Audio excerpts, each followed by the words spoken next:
देश में नवंबर माह 2023 में 5 राज्यों में हुए विधानसभा चुनाव में किए गए एग्जिट पोल पूरी तरह से फेल धराशायी होने के बाद एग्जिट पोल की विश्वसनीयता व तरीकों पर सवाल खड़ा होने लग गए हैं।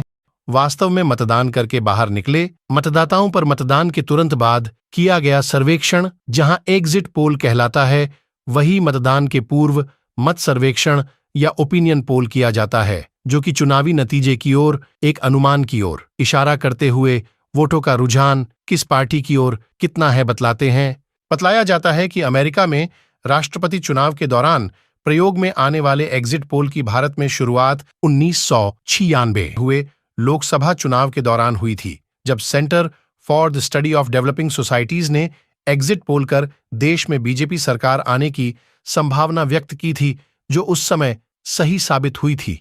लेकिन देश के 5 राज्यों मध्य प्रदेश, छत्तीसगढ़, राजस्थान, तेलंगाना व मिजोरम के संबंध में किए गए लगभग सभी एग्जिट पोल बुरी तरह से फेल साबित होने के बाद इसको करने वाली संस्थाओं के साथ साथ इलेक्ट्रॉनिक ऑफ प्रिंट मीडिया भी गहरे विवादों में गिर गई है। छत्तीसगढ़ के वरिष्ठ पत्रकारों ने भी एग्जिट पोल के फेल होने के कारणों के बारे में कहा कि मेरी निगाह में ईवीएम हैकिंग नहीं हुआ है। इस बार हमारे पत्रकारों का जो हम इस देश का चौथा स्तंभ कहते हैं, उनका एग्जिट पोल ही फेल हो गया। 10 साल के बाद ऐसा लगा कि कांग्रेस जीत रहा है चारों स्टेट में और 3 जगह हार गया। तो ये सबसे बड़ा फेलियर है पत्रकारों का, जिन्होंने हमको खुश करने का मौका दिया और पता चला 3 जगह हम हार गए, एक ही जगह केवल जीते। तो ये एग्जिट पोल फेलियर हुआ है, ईवीएम हैकिंग हुआ। ये मेरा कहना है। तो ये तो फिर जो एग्जिट पोल करते हैं जो भी चैनल, उन पे सवाल हो रहा है, उनकी सत्यता पे। बिल्कुल सत्यता पे उनके सवाल है कि हो सकता है 2 ही आदमी से पूछ के छाप दिए ना, क्या किए।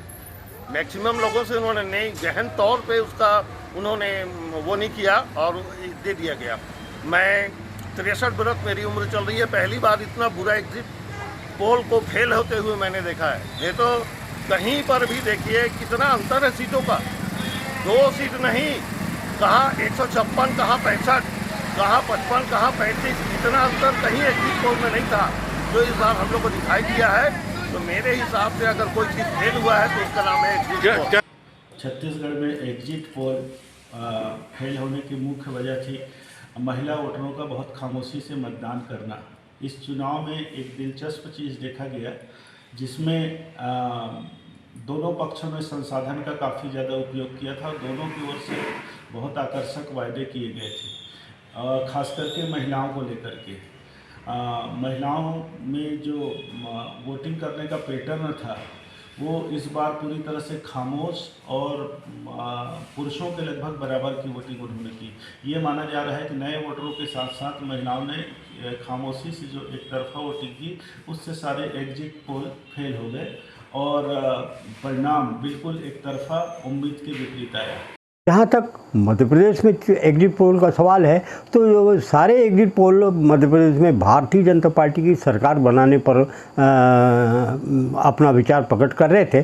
छत्तीसगढ़ में ज़रूर कुछ एग्जिट पोल के जो नतीजे हैं वो सही नहीं हुए और भूपेश सरकार के द्वारा जो काम किए गए उसके बावजूद भी यदि उनकी सरकार को लोगों ने नकार दिया तो इसके पीछे एंटी इनकम्बेंसी क्या हो सकती है तो मतदाता ही बता सकता है। लेकिन ये ज़रूर है कि जिस तरीके से छत्तीसगढ़ में जो बुनियादी मुद्दे थे, शिक्षा, स्वास्थ्य, पेयजल वगैरह, इन पर बहुत ज़्यादा काम शायद नहीं हुआ और चूँकि ये ग्रामीण इलाकों के गरीबों के लिए सारे काम रहते हैं और बुनियादी सुविधाएं की आवश्यकता सबसे ज़्यादा उन्हीं को पड़ती है, तो बुनियादी सुविधाओं में और जो क्षेत्रीय विकास के काम नहीं हो पाए, इससे लेकर हो सकता है कि ग्रामीण इलाकों के जो लोग हैं उनमें नाराज़गी रही हो और इसलिए उनने कांग्रेस को नकारते हुए भारतीय जनता पार्टी को अपना मत दिया।